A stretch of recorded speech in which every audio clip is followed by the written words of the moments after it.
தொழில் நகரமான திருப்பூரில் பீகார், ஒரிசா, ஜார்க்கண்ட், ராஜஸ்தான் உள்ளிட்ட ஏராளமான வட மாநிலங்களைச் சேர்ந்த 5 லட்சத்திற்கும் அதிகமான தொழிலாளர்கள் மாவட்டம் முழுவதும் தங்களது குடும்பத்துடன் தங்கி வேலை பார்த்து வருகின்றனர்.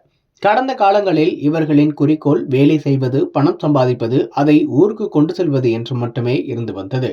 தற்பொழுது அந்த நிலை மாறி தாங்கள் வேலை செய்தாலும் பரவாயில்லை, தங்களது குழந்தைகள் நல்ல கல்வியை பெற வேண்டும் என்ற மனப்பக்குவம் அவர்களுக்கு வந்துள்ளது. இதன் காரணமாக திருப்பூர் மாவட்டம் முழுவதும் உள்ள அரசு பள்ளிகளில் சுமார் 15,000த்திற்கும் மேற்பட்ட வடமாநில தொழிலாளர்களின் குழந்தைகள் தமிழ் வழியில் கல்வி பயின்று வருகின்றனர்.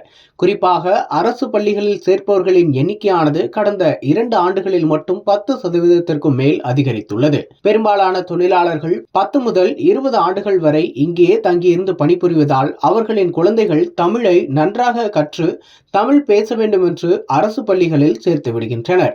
அரசு பள்ளிகளை பொறுத்தவரை வடமாநிலத்தவர்களின் குழந்தைகளின் கல்விக்காக சிறப்பு பயிற்சிகள் வழங்கப்பட்டு வருகிறது. குறிப்பாக வடமாநில குழந்தைகளுக்கு என தனியாக ஆசிரியர்கள் நியமிக்கப்பட்டு அவர்கள் இந்தி மொழியில் அந்த குழந்தைகளிடம் பேசி அவர்களுக்கு ஆங்கில வழி கல்வியும் இந்தி வழியும் மூலமாக தமிழ் வழி கல்வியும் கற்பித்து வருகின்றனர்.